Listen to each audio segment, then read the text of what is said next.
Welcome 6ix family, my enlightened keepers of Owen Allen Media alongside our new arrivals to the channel. What's really going on between police and entertainment in Trinidad? Something strange is happening in Trinidad and Tobago. Is this the beginning of a fractured relationship between law enforcement and entertainment industry in Trinidad? Local promoters are facing a mountain of obstacles with the police denying approvals for major events despite substantial investment in security and compliance.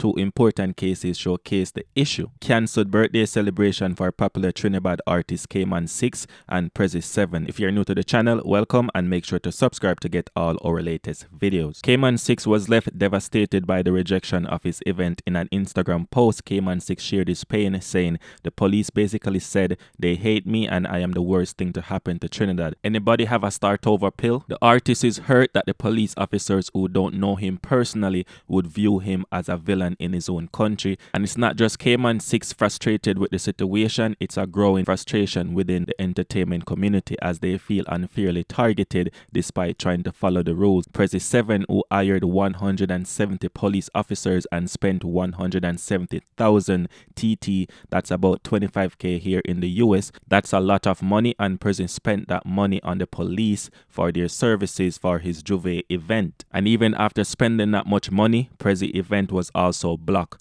Prezzi took to Instagram and showed his receipts. Prezzi described the situation as a loss. You win some and you lose some. Entertainers and promoters are feeling a sense of helplessness right now in Trinidad. The trend continued with the cancellation of November Freeze concert, which was scheduled for November 16 at the Brian Lara Cricket Academy. Although promoters had initially secured license, the police successfully appealed to have them revoked, claiming the event posed a threat to public safety and could encourage gang activity. Now, that decision came after two main artists, dancehall artist Najiri and Chronicler, pulled out of the concert, fearing detention and deportation upon arrival in Trinidad. Najiri and Chronicler withdrawal reportedly based on insider information from immigration, which basically put the promoters in a sticky situation, scrambling to salvage the event, because without your two main headliners, then you cannot promote the event for people to turn out to the event. The promoters for November Freeze, Classic Kings Promotions, went live and held a press conference talking about the situation. Check out the video. All of this is just as a shock to us. And it's also the reason why the police was unsuccessful in what they tried to do by objecting to our event. Right? I saw a post on social media that the police was successful, when in fact that was wrong, right? They were not successful. Yesterday, actually, we won that matter, right? And when we won the matter, we also received information that our artist, Chronicler and Najiri, would be detained by immigration and sent back. So with that information, what we did was cancel the artist from coming on that day. And we then decided, you getting everything? I'm speaking a little slow so you can right? We decided to change the flights to today. In that way we can have time to get the proper documentation and have it in writing that they will not be detained. However, within the night, sometime, I was called by my lawyer and his team, and we had a discussion to where we have to expect an appeal, right? And I'm saying this so everyone can understand what actually took place. And I'll backtrack a little bit, right? We already won the case. The police had no evidence as to what they were stating, and our event had no issues, as I said, in the past, clean track records, so they had no evidence and no reason. However, they tried stated that our event was a threat to public safety.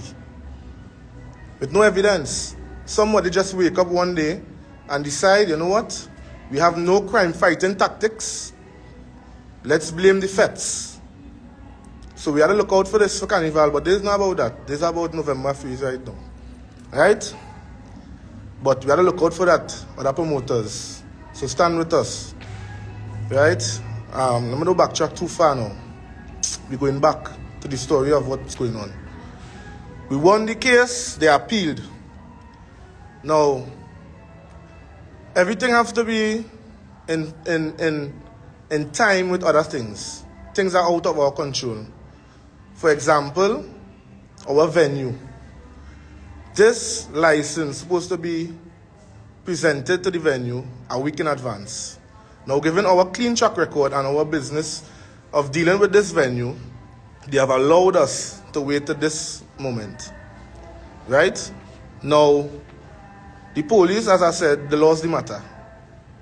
Now, with this appeal, it's just to slow down. Kyle Yard, a promoter of the concert, criticized the authorities, saying that their claims of safety risks were baseless and spiteful. Kyle revealed that they had already invested over $800,000 in preparation, including hiring additional security to ensure public safety, yet the event was still shut down. Kyle argued that Carnival, which also sees incident of violence, continues without similar cancellations, which is suggesting that authorities may be targeting certain types of events or artists unfairly. And I have to agree with that, because the same thing happened in Jamaica a couple years ago, where mainly dancehall artists and dancehall events would be targeted by police, and everything else seems to go fine. Many people, including attorneys involved in these cases, have labeled police actions as counterproductive. They argued that instead of partnering with promoters to foster safe public events, authorities are alienating an industry that significantly contributes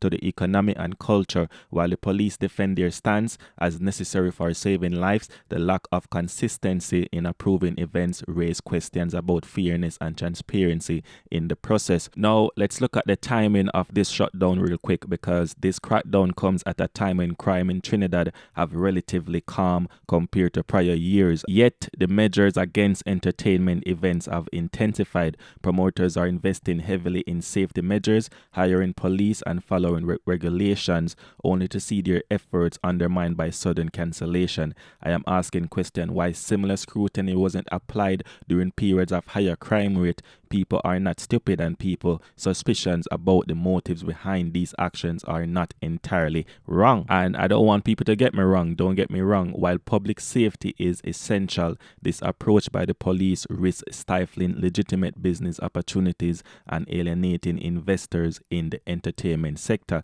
Just a couple of days ago, we saw Jamaica Minister Bobsy Grange, Minister of Entertainment, Gender and Sports, launch an initiative for entertainers, and I believe it's an insurance plan, right? Trinidad can and should take a page out of Jamaica book. Events like Kman 6ix and Prezzi could have been opportunities to build the community and foster peace, because we know there's crime and violence, yes, and that is what we're trying to prevent. However, keeping these events and ensuring that we can keep these events, we have the 6 keeping their events, no crime and violence, the 7 keeping their events, no crime and violence, and that is how you move forward. The authorities must adopt transparent, consistent policies that balance safety with supporting cultural and economic growth in Trinidad and Tobago. Something has to change, and it have to change right now, because right now the relationship between police and entertainment feels less like regulation and more like a suppression, right? You are suppressing the people, you're suppressing the movement, you're suppressing everything, and this is to benefit the community, benefit the culture, and also benefit the country. Popcaan continues to make history in dancehall. His hit track Twist and Turn featuring Drake and Party Next Door has officially been certified gold, making his second gold record after Good Times with Jamie. Young Thug achieved the same milestone. This is a significant moment for dancehall as it continues to showcase the genre global impact beyond its biggest mainstream names like Shaggy and Sean Paul. We have artists like Vybz Kartel, Spice, Shenseea and Popcaan breaking records and breaking barriers, proving that the future of dancehall is limitless. Alright, so that's the video for today. Thanks for the likes, thanks for the subscribe, thanks for the views, thanks for the comments. As always, I'm out.